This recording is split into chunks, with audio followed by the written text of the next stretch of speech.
నమస్తే అండి. నేను డైటీషియన్ రాఘవిక అండ్ నేను మాస్టర్స్ ఇన్ న్యూట్రిషన్ చేశాను with 8 years of experience in the nutrition field with various hospitals in Hyderabad, with multi speciality hospitals and with various departments.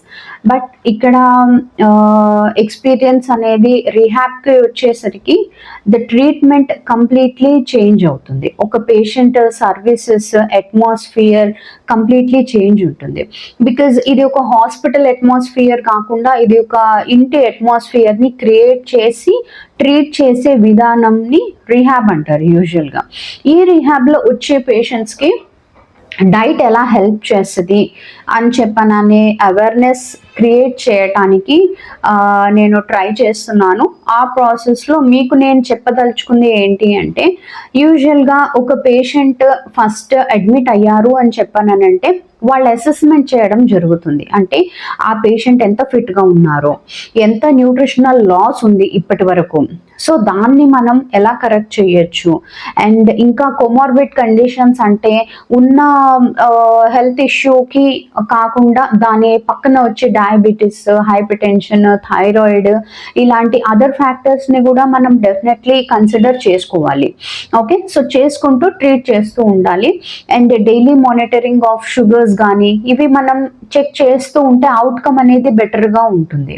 BP ఉన్నా, sugar ఉన్నా ఆ values daily note చేసుకుంటూ patient assessment న్యూట్రిషనల్గా చేస్తూ ఇలా daily రౌండ్స్లో like మన counselling అనేది ఇవ్వడం జరుగుతుంది పేషెంట్స్కి. ఒక పేషెంట్ అడ్మిట్ అయ్యాక అసెస్మెంట్ అయిపోయాక వాళ్ళకి డైలీ నేను పేషెంట్ దగ్గరికి వెళ్ళి ఆ పేషెంట్ ఎట్లా ఉన్నారు ఏంటి, ఆ రోజు సిచ్యుయేషన్ ఏంటి, ఆ రోజు డైట్ ఎలా ఇవ్వడం జరుగుతుంది పేషెంట్కి అనేది నేను పేషెంట్ని చెక్ చేసి మాట్లాడి వాళ్ళకి కౌన్సిలింగ్ ఇవ్వటం అనేది యూజువల్గా జరుగుతుంది. ఇది కాకుండా సైమల్టేనియస్లీ ఆ రోజు ఆ పేషెంట్కి ఏ డైట్ ఉంటుందో అది సిమిలర్లీ నేను F&B స్టాఫ్కి ఇంటిమేట్ చేయడం అనేది జరుగుతుంది. సో దట్ మనకి ఒక బెటర్ కోఆర్డినేషన్తో ఒక టీమ్ వర్క్ లాగా ప్రొవైడ్ చేస్తాం పేషెంట్కి. సో ప్రొవైడ్ చేసినప్పుడు అవుట్పుట్ కూడా దానికి తగ్గట్టే ఉంటుంది. సో ఆ రోజు ఆ పర్టికులర్ డైట్ అంటే మనకి టైప్స్ ఆఫ్ డైట్స్ ఉంటాయి యూజువల్గా. రైల్స్ ట్యూబ్ అంటే మనం ముక్కు ద్వారా ట్యూబ్ త్రూ మనం ఫుడ్ అనేది ఇస్తూ ఉంటాము, అది లిక్విడ్ రూపంలో ఇస్తాము యూజువల్గా. ఇది ఒక రకం ఉంటుంది. అది కాకుండా సాఫ్ట్ డైట్ ఉంటుంది. సో ఇది కొంచెం మెత్తగా ఉంటుంది. వీటన్నిటికి మధ్యలో ఉండేది సెమీ సాలిడ్ డైట్. సో ఇది జారుడు పదార్థం లాగా ఉంటుంది. ఓకే, సో మనకి ట్యూబ్ ఉన్నప్పుడు ఈ జారుడు పదార్థం అనేది ట్రై చేస్తాము, అది పేషెంట్ తీసుకోగలుగుతున్నారు అని చెప్పన్నప్పుడు next soft diet, next normal diet ఇలా ఇవ్వడం. మనకి రకరకాల డైట్స్ ఉంటాయి కదా. ఈ డైట్ త్రూ మనం ఫస్ట్ ఈ ట్యూబ్ డైట్ నుంచి స్లోలీ పేషెంట్ నార్మల్ డైట్కి వచ్చేలాగా ట్రై చేస్తూ ఉంటాము. బట్ ఇది ఒక్కసారిగా జరగదు. ఇది క్లియర్గా పేషెంట్కి ఒక క్లియర్ లిక్విడ్ ఫస్ట్ నోట్లో త్రూ మనం ఇస్తాము. ఇచ్చి ఆ పేషెంట్ దగ్గు లేకుండా, ఏం ప్రాబ్లం లేకుండా చోకింగ్, లంగ్స్లోకి వెళ్ళే ఛాన్సెస్ ఉంటాయి. ఇలాంటి జాగ్రత్తలు మనం తీసుకుంటూ డైట్ అనేది ఇవ్వడం జరుగుతుంది. ఇది ఒకటి. అండ్ పేషెంట్స్ చాలా వరకు వీక్ అవ్వడము, ప్రొలాంగ్డ్ బెడ్ రిడన్ ఉండడం వల్ల వాళ్ళ యాక్టివిటీ దెబ్బతినటము, ఇలాంటి కండిషన్లో పేషెంట్ వస్తారు. వచ్చినప్పుడు మనం బెస్ట్ సప్లిమెంట్ అనేది పెట్టగలగాలి. ఎందుకంటే వాళ్ళు ఓరల్గా తినేసి దాన్ని అరిగించుకొని స్ట్రెంగ్త్ పెంచుకునే స్టేజ్లో పేషెంట్ డెఫినెట్లీ ఉండరు ఈ టైంలో. ఓకే, సో దానికని చెప్పనని వాళ్ళకి బెస్ట్ ఫిల్టర్డ్ సప్లిమెంట్స్ అనేది పెడతాను యూజువల్గా. ఓకే, బికాజ్ మార్కెట్లో ఎన్నో ప్రొడక్ట్స్ ఉంటాయి. బట్ మనం అలా త్రూ వెళ్ళకుండా పేషెంట్కి ఏదైతే ఈజీగా అరుగుతుంది, పేషెంట్కి లూజ్ మోషన్స్ కాకుండా ఏదైతే సూటబుల్గా ఉంటుంది, న్యాచురల్గా ఉంటుంది అనేది చూస్ చేయడం జరుగుతుంది. అండ్ బ్రెయిన్కి తగ్గ సప్లిమెంట్స్, బ్రెయిన్కి బలం ఇచ్చే సప్లిమెంట్ పెట్టడము, దీని ద్వారా వాళ్ళ బ్రెయిన్ అనేది కొంచెం సెల్స్ బెటర్గా ఫంక్షన్ చేయడము, బెటర్గా నరిష్ అవ్వడము, దాని త్రూ పేషెంట్ అవుట్కమ్ అని చెప్పని అనేది ఉంటుంది యూజువల్గా. ఓకే, సో ఇది ఒకటి. ఇది కాకుండా ఇంకా మనకి స్టాఫ్, నర్సింగ్ స్టాఫ్ ఉంటారు అండ్ F&B స్టాఫ్ ఉంటారు. సో వీళ్ళకి ఏదైతే ఆ ట్యూబ్ త్రూ ఇచ్చే డైట్, ఆ హైజీన్, ప్రోటోకాల్, గైడ్ లైన్స్, ఇవన్నీ ఒక రెగ్యులర్ థరో ట్రైనింగ్ త్రూ ఇవ్వడం జరుగుతుంది. సో నేను రెగ్యులర్గా క్లాసెస్ తీసుకుంటూ ఉంటాను వీళ్ళకి, నర్సింగ్ స్టాఫ్కి. F&B అంటే food and beverage department. So వీళ్ళకి థరో క్లాసెస్ తీసుకోవడం వల్ల వాళ్ళు పేషెంట్ దగ్గర ఎలా హ్యాండిల్ చేయాలి, పేషెంట్కి హైజీన్ సర్వీస్ మనం ఎలా ఇవ్వాలి, ఒక క్లీన్లీ అట్మాస్ఫియర్ అనేది పేషెంట్కి ప్రొవైడ్ చేయడం జరుగుతుంది. ఓకే, బికాజ్ ఆల్రెడీ పేషెంట్ అనే వాళ్ళు చాలా ఏమంటారు, మనకి క్రిమికారిక కండిషన్స్ ఉంటాయి కదా, సో వాటిల్లో ఉంటారు. వాటిల్ నుంచి మనం ఇంకా ఎలా తగ్గించుకోవచ్చు, హైజీన్ అనేది మెయింటైన్ చేస్తే పేషెంట్ సేఫ్టీ అనేది పెరుగుతూ ఉంటుంది. సో దట్ వాళ్ళకు వచ్చే హెల్త్ ప్రాబ్లమ్స్ని మనం తగ్గించుకోవచ్చు. ఓకే, సో ఇది ఒకటి. అండ్ ఆల్సో ఇంకా మనకి patient day to day counselling వల్ల వాళ్ళలో ఒక అవేర్నెస్, ఒక కాన్ఫిడెన్స్ అనేది యూజువల్గా డెవలప్ అవుతూ ఉంటుంది. సో మనం కొంచెం టైం అనేది పేషెంట్కి ఇచ్చి స్పెండ్ చేయడం వల్ల వాళ్ళలో కాన్ఫిడెన్స్ బిల్డప్ అవుతూ ఉంటుంది. సో దట్ ఒక బెటర్ అవుట్కమ్ అనేది రావడం జరుగుతుంది. బికాజ్ ఇనిషియల్గా పేషెంట్స్ వాళ్ళు మాట్లాడే స్టేజ్లో ఉండరు, వాళ్ళు గుర్తుపట్టే స్టేజ్లో కూడా ఉండరు ఇక్కడికి వచ్చినప్పుడు. బట్ మనం డైలీ అలా మాట్లాడుతూ ఉంటే end of the day patient ఇక్కడి నుంచి వెళ్ళేటప్పుడు నన్ను గుర్తుపట్టి హాయ్ చెప్పే స్టేజ్లో ఉంటారు.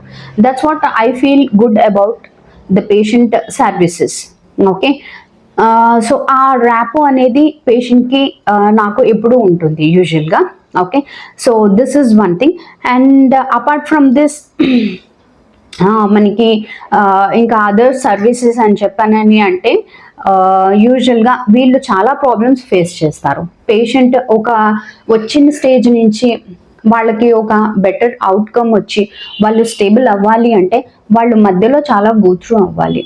మనం వాళ్ళకి చేసే చేంజెస్ లైక్ ఒక బెటర్ మెడికేషన్, వేరే ప్లేస్ నుంచి ఒక ప్లేస్కి చేంజ్ అయ్యారు అని చెప్పానంటే వాళ్ళకి కొంచెం టైం పడుతుంది అడ్జస్ట్ కావడానికి. ఈ అడ్జస్ట్ అయ్యే ప్రాసెస్లో వాళ్ళు ఫేస్ చేసే ప్రాబ్లమ్స్, ఒక్కొక్కసారి పేషెంట్కి లూజ్ మోషన్స్ అవుతాయి, ఒక్కొక్కసారి వామిటింగ్ కానీ ఇలాంటి కంప్లైంట్స్ ఏమైనా ఉన్నప్పుడు, కొంతమందికి ఇరిటబుల్ బావెల్ సిండ్రోమ్ ఉంటుంది, అలా ఉన్నప్పుడు తొందరగా కొంచెం లూజ్ మోషన్స్ అవ్వే కండిషన్స్ ఇట్లా ఉంటాయి. సో అలా పేషెంట్కి ఆల్రెడీ ఉన్న కండిషన్స్ని కన్సిడర్ చేసుకుంటూ ఇట్లా వాళ్ళకి ఏదైనా లూజ్ మోషన్స్ ఇలా ఉన్నప్పుడు మనం ఇమీడియట్గా డైట్ చేంజ్ చేసుకోవడము, దానికి లూజ్ మోషన్స్ ఇలాంటి కండిషన్స్కి ఒక పర్టిక్యులర్ డైట్ ప్రోటోకాల్ ఫాలో అవ్వడం వల్ల వాళ్ళకి తొందరగా తగ్గుతుంది. అండ్ ఆల్సో అదర్ ఇంప్రూవ్మెంట్ అనేది ఒక డైట్ నుంచి ఇంకొక డైట్కి తొందరగా ఇంప్రూవ్ అవుతారు. బికాజ్ ఇలాంటివి ఒక డైట్ నుంచి ఇంకో డైట్ పెట్టే టైంలో ఒక్కొక్కసారి అయ్యే ఛాన్సెస్ ఉంటాయి. బట్ అలాంటి టైంలో strict guide lines and protocol పెట్టడం వల్ల పేషెంట్ సేఫ్టీ మనం ఫాలో అవ్వడం వల్ల అవుట్కమ్ బాగుంటుంది. ఇక్కడ పేషెంట్స్ వచ్చే వాళ్ళల్లో రెగ్యులర్గా ఫేస్ చేసే ప్రాబ్లం కదలిక లేకపోవడము అండ్ వాకింగ్ బ్యాలెన్స్ అనేది లేకపోవడం. ఇవి యూజువల్గా ఎందుకు జరుగుతాయి అంటే ఒక పేషెంట్ సార్కోపీనియా అని ఒక major muscle loss of condition ఒకటి ఉంటుంది. సో అది ఏంటి అంటే సార్కోపీనియా అంటే మజిల్ తగ్గుముఖం పట్టడం. ఓకే, సో ఇంతకు ముందు ఉన్నంత ఫిట్గా మజిల్ ఉండలేకపోవడము అండ్ తయారవ్వలేకపోవడము, ఉన్న మజిల్ని మెయింటైన్ చేయలేకపోవడం, ఈ కండిషన్ వల్ల సార్కోపీనియా అనేది వస్తుంది, అంటే మజిల్ లాస్ వస్తుంది. సో ఇది ఎందుకు వస్తుంది అని చెప్పంటే patient prolonged bed ridden condition, physical activity పేషెంట్కి తక్కువ ఉండడం వల్ల వన్ థింగ్.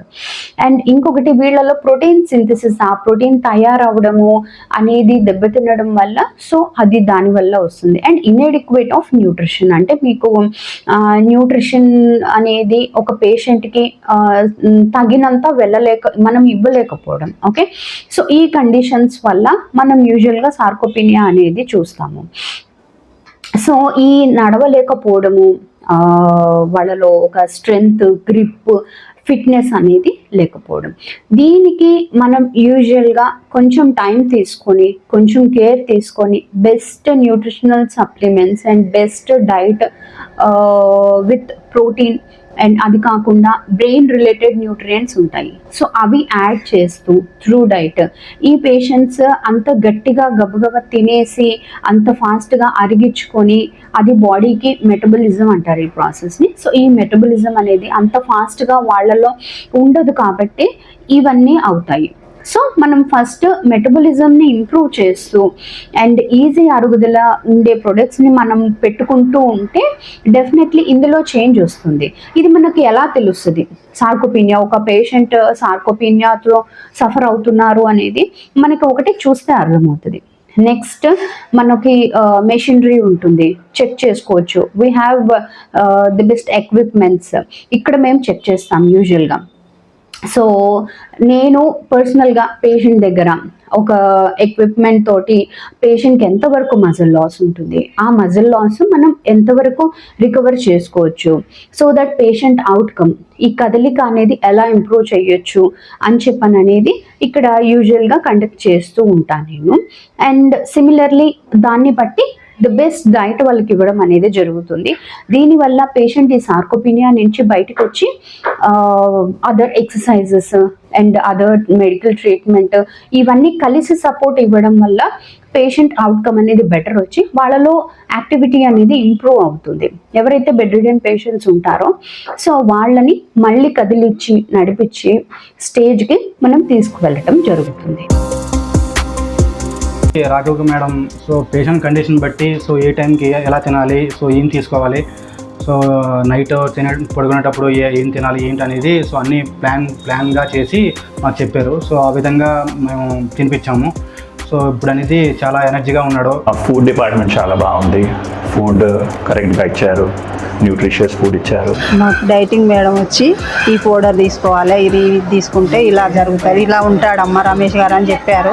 మేడం వచ్చి రోజు మమ్మల్ని చేసేవారు, కలిసేవారు, ఏం తింటున్నారు, ఎలా మాట్లాడుతున్నారు, ఎలా తింటున్నారు కూడా అడిగేవారు మేడం. ఇప్పుడు మాత్రం మంచిగానే ఉన్నాడు రమేష్, ఎనర్జీగా ఉన్నాడు. వచ్చినప్పటికంటే ఇప్పటికి చాలా బాగున్నారు. ఫస్ట్ కానీ ఇప్పుడు చాలా బెటర్గా అయ్యిండు. ఓన్గా చేతితో తింటుండు, అంత బాగానే ఉంది.